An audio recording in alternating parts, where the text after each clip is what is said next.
अस्सलाम वालेकुम व्यूअर्स, कैसे हैं आप सब। मैं हूं मुंतिहा और आप देख रहे हैं एवरीथिंग इज़ देयर विद मुंतिहा। आज मैं आपके लिए लेके आई हूं साबुत मसर की बहुत ही शानदार रेसिपी।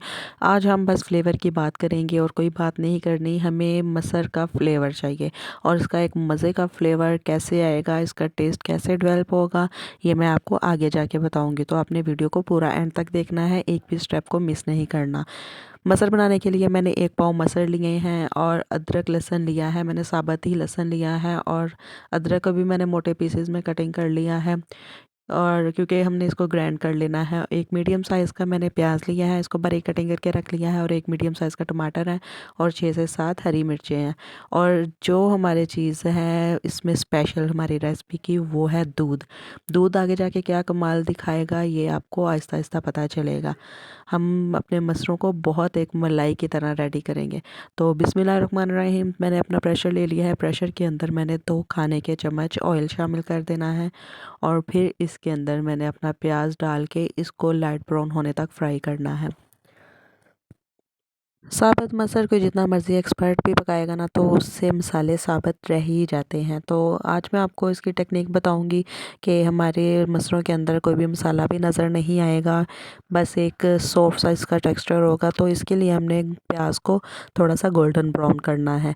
तो दूसरी तरफ आते हैं, मैंने अपने टमाटरों को साबुत पीसेस में नहीं रहने देना, हम इसका पेस्ट बना लेंगे। टमाटर, अदरक, लहसुन और हरी मिर्चें इकट्ठी डाल के मैं इसका पेस्ट बना लूँगी। तो पेस्ट हमारा बन गया है और हमारा प्याज भी गोल्डन हो चुका है। आप देख सकते हैं हमने इसको इतना सा ही गोल्डन करना है, ना इसको ज़्यादा कच्चा रहने देना है और ना ही ज़्यादा डार्क ब्राउन करना है। अब मैं बाकी मसालों का पेस्ट इसमें शामिल करके इसको 2 से 3 मिनट के लिए फ्राई कर लूँगी।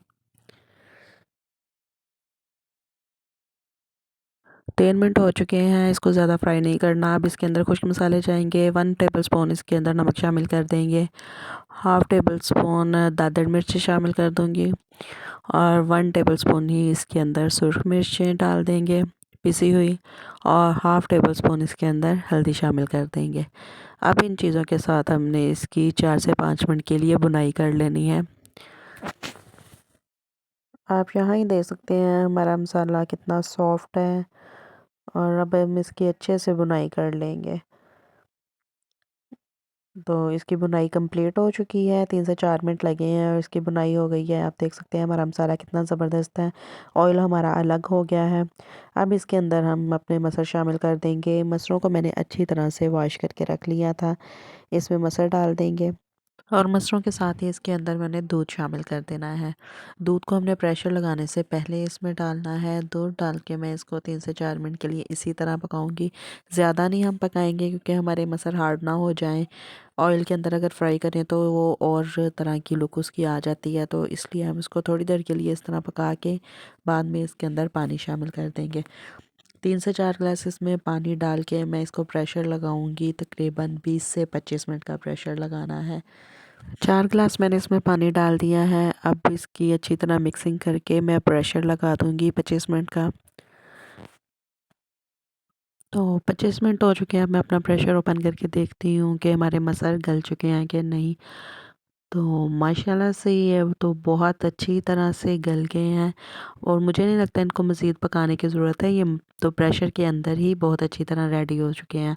आप इसका टेक्सचर देख सकते हैं, बिल्कुल मलाई की तरह हमारे मसल रेडी हुए हैं। आप चीज़ें पकाते वक्त फ्लेवर का ख़ास ख्याल रखा करें। आप इस रेसिपी को ज़रूर ट्राई करें, आपको इसके फ्लेवर का तभी पता चलेगा। इन छोटी छोटी चीज़ों से ही हमारी रेसिपीज़ बहुत अच्छी बनती हैं। तो मैं इसके ऊपर अब धनिया डाल दूँगी और 1 चम्मच भर के गरम मसाला शामिल कर देना है। अब इसकी अच्छी से मिक्सिंग कर लूँगी। इसको मज़ीद पकाने की ज़रूरत नहीं है, ये ज़्यादा हार्ड हो जाएंगे। अगर आपको सख्त लगे, अगर आपने चावलों में पे डाल के खाने हैं तो आप इसमें पानी डाल के इसको सॉफ्ट भी कर सकते हैं। तो माशाल्लाह से ये है इसकी फ़ाइनल लुक, आप देख सकते हैं हमारे मसर देखने में ही कितने शानदार हैं, ये खाने में भी बहुत मज़े के हैं। आप ये रेसिपी ज़रूर ट्राई करें और अगर आपको मेरी रेसिपीज़ अच्छी लगती हैं तो उसको लाइक एंड शेयर ज़रूर किया करें। तो मेरे नेक्स्ट वीडियो तक के लिए मुझे दें इजाज़त। दुआओं में याद रखिएगा। अल्लाह हाफ़िज़।